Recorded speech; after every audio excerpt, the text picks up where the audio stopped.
Assalamualaikum warahmatullahi wabarakatuh. Perkenalkan, nama saya Bayu Deviansa dari jurusan Pendidikan Luar Biasa NIM 19003125. Di sini saya akan mempresentasikan tentang evaluasi kinerja administrasi PTK dan peran guru di dalamnya. Evaluasi yang merupakan kegiatan yang penting untuk mengetahui kemajuan ataupun hasil yang dicapai oleh sekolah di dalam melaksanakan fungsinya sesuai rencana yang telah dibuat sendiri oleh masing-masing sekolah. Dan penilaian atau evaluasi adalah proses pengumpulan, pengolahan, atau analisis dan interpretasi data sebagai bahan pengambilan keputusan. Evaluasi diperlukan untuk mengetahui tingkatan suatu objek yang dievaluasi tersebut.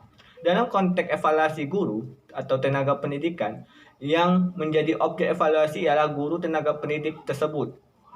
Evaluasi tersebut menganalisis seberapa besar presentasi kinerja guru dalam melaksanakan tugasnya. Baiklah, materi selanjutnya adalah tujuan pelaksanaan. Ada beberapa tujuan pelaksanaan yang ada di dalam materi saya, yaitu menentukan tingkat kompetensi seorang guru. Yang kedua, meningkatkan efisiensi dan efektivitas kinerja guru dan sekolah. Yang ketiga, menyajikan suatu landasan untuk pengambilan keputusan dalam mekanisme penetapan efektif atau kurang efektifnya kinerja guru.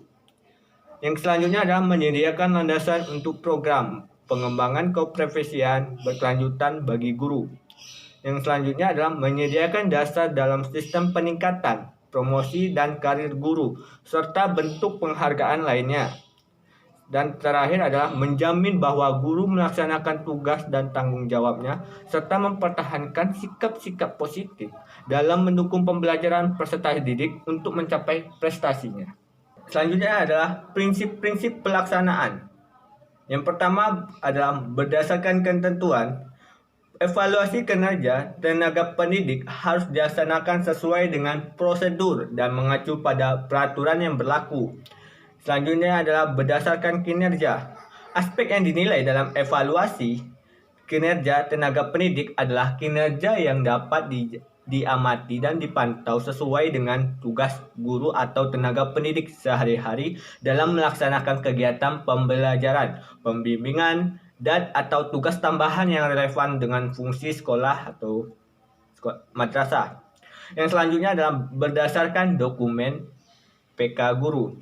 Penilaian guru atau tenaga pendidik yang dinilai dan unsur lain yang terlibat dalam proses evaluasi kinerja tenaga pendidik harus memahami semua dokumen yang terkait dengan sistem evaluasi kinerja tenaga pendidik, terutama yang berkaitan dengan pernyataan kompetensi dan indikator. Selanjutnya dilaksanakan secara konsisten.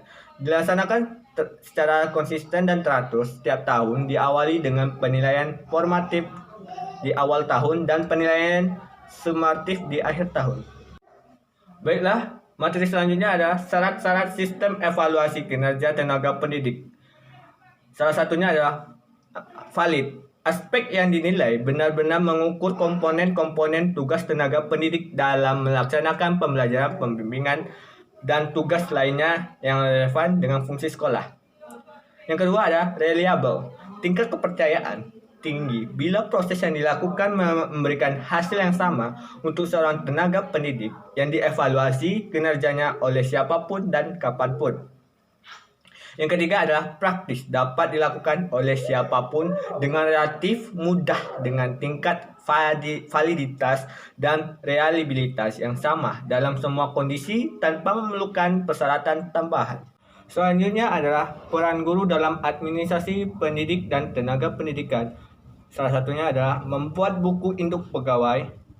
Yang kedua, mempersiapkan usul kenaikan pangkat pegawai negeri, prajabatan, karpet, EUT pegawai, dan lain-lain.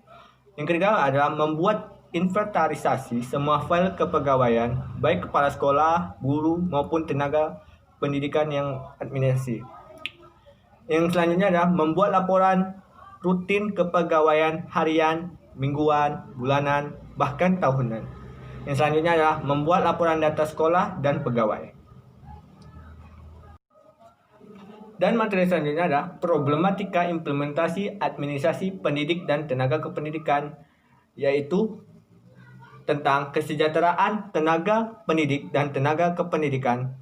Yang kedua, penilaian dan pengawasan kinerja. Yang ketiga adalah promosi kepangkatan tenaga pendidik dan tenaga kependidikan. Yang selanjutnya adalah mutasi fungsional dan struktural.